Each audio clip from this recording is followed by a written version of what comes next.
উচ্চ বেতনের চাকরির প্রলোভনে কম্বোডিয়ায় গিয়ে সাইবার প্রতারণা চক্রের ফাঁদে পড়ছে হাজার হাজার বাংলাদেশি। শারীরিক ও মানসিক নির্যাতনের শিকার হয়ে অধিকাংশকেই দেশে ফিরতে হচ্ছে খালি হাতে। শুধুমাত্র জুন মাসেই কম্বোডিয়া থেকে দেশে ফিরেছেন প্রায় ৬০০ বাংলাদেশি। এদিকে প্রতারণার অভিযোগ পেলে ব্যবস্থা নেওয়ার আশ্বাস দিয়েছেন প্রবাসী কল্যাণ ও বৈদেশিক কর্মসংস্থান প্রতিমন্ত্রী। বিস্তারিত জানাচ্ছেন ইমতিয়াজ আহমেদ। কার্যক্রম হলো আমাদের রোল থাকে একটা মেয়ের রোল। উন্নত যে দেশগুলো ইউরোপ হতে পারে, মিডল ইস্ট হতে পারে, আমরা ওইগুলো টার্গেট করে একজন ব্যক্তির প্রোফাইলে যাই। অনেক সময় আমাদের কোম্পানির যে মডেল থাকে সেই মডেল দিয়ে তার সাথে এক দুবার ভিডিও কলে কথা বলানো হয়। এরপরে ধীরে ধীরে ওরে আমরা পরিচয় করে দিই স্ক্যামের যে আমাদের প্ল্যাটফর্মটা সেটার সাথে পরিচয় করাই। দক্ষিণ পূর্ব এশিয়ার দেশ কম্বোডিয়ায় উচ্চ বেতনে কম্পিউটার অপারেটর পদে লোভনীয় চাকরির প্রলোভনে পড়ে এভাবেই নিঃস্ব হচ্ছেন হাজার হাজার বাংলাদেশি তরুণ। সরকারি সংস্থা বিএমইটির অনুমোদন নিয়েই বাংলাদেশ থেকে দেশটিতে জনশক্তি পাঠাচ্ছে দেশীয় দালাল ও কিছু অসাধু রিক্রুটিং এজেন্সি।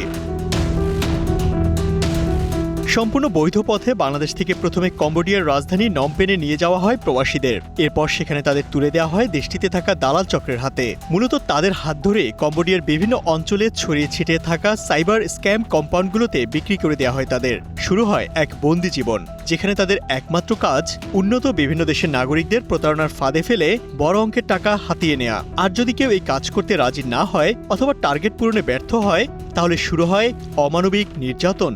ডেইলি টার্গেট, সাপ্তাহিক টার্গেট, মান্থলি টার্গেট, 3 রকম টার্গেট থাকে।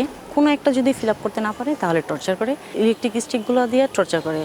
চুপড় সব খুলে তারপরে বিভিন্ন জায়গাগুলোতে ইলেকট্রিক শক দেওয়া হয়, হুটহাট বাড়ি দেওয়া হয়, ঘুষা দেয়।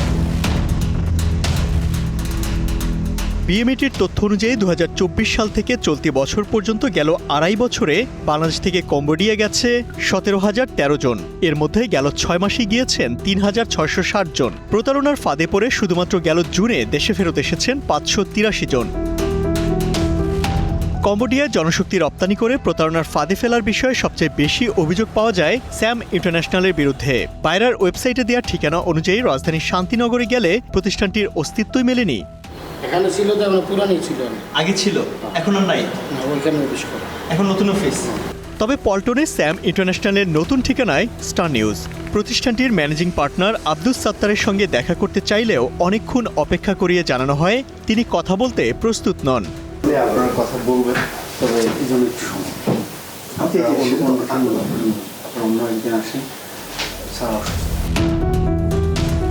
অভিযুক্ত আরেক প্রতিষ্ঠান মন্ডল ট্রেড ইন্টারন্যাশনাল লিমিটেডের পল্টন অফিসে গিয়ে দেখা যায় একজন কর্মচারী ছাড়া আর কেউ নেই সেখানে। বাইরে লোক খুব কম যাচ্ছে, সেক্ষেত্রে কর্মীরা ছিল যে দুজন ছাঁটাই করা হয়েছে। একই এলাকায় আরেক প্রতিষ্ঠান ভুইয়া ওভারসিজের অফিসে গিয়ে জানা যায় তারাও অফিস ছেড়ে দিয়েছেন অনেক আগে, এমনকি লাইসেন্সও বিক্রি হয়ে গেছে। ভুইয়া ওভারসিজ তো আপনার, তাই না? হ্যাঁ বলেন, আমি লাইসেন্স তো মালিক না, এখন কি আপনাদের অফিস নেই? এ বিষয়ে প্রবাসী কল্যাণ ও বৈদেশিক কর্মসংস্থান প্রতিমন্ত্রী বলেন, কেউ বৈধভাবে কোনো দেশ থেকে ভিসা নিয়ে আসলে তাদের বাধা দেওয়ার সুযোগ নেই, তবে অভিযোগ পেলে ব্যবস্থা নেওয়ার আশ্বাস দেন তিনি।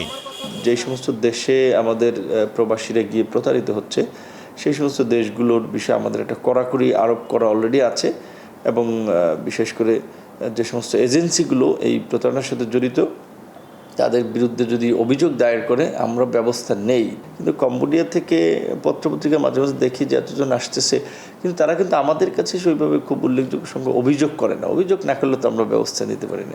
এ বিষয়ে অভিবাসন খাত নিয়ে গবেষণা করা বেসরকারি প্রতিষ্ঠান রামরুর নির্বাহী পরিচালক বলেন, কম্বোডিয়ার সঙ্গে যেহেতু বাংলাদেশের জনশক্তি রপ্তানি নিয়ে চুক্তি নেই, তাই সেখানে শ্রমিক পাঠানোর আগে সরকারকে আরও বেশি সচেতন হতে হবে। যে আসলে সেখানে কোনো মার্কেট আছে কি না সেটা যাচাই করে এমওইউর মাধ্যমে লোক নেয়ার ব্যবস্থা যদি থাকে করতে হবে। বিএমইটিরও অনেকটাই দায়, কারণ তার দায় হচ্ছে এই পুরো জায়গাটাকে একটা নিয়মের ভেতরে আনা, মনিটরিংয়ের ভেতরে রাখা। আন্তর্জাতিক বিভিন্ন চাপে কম্বোডিয়ার সরকার দেশটিতে থাকা বিভিন্ন সাইবার স্ক্যাম সেন্টারগুলোতে অভিযান শুরু করলেও নতুন করে আবার তারা কার্যক্রম শুরু করেছে বলে জানান ভুক্তভোগীরা।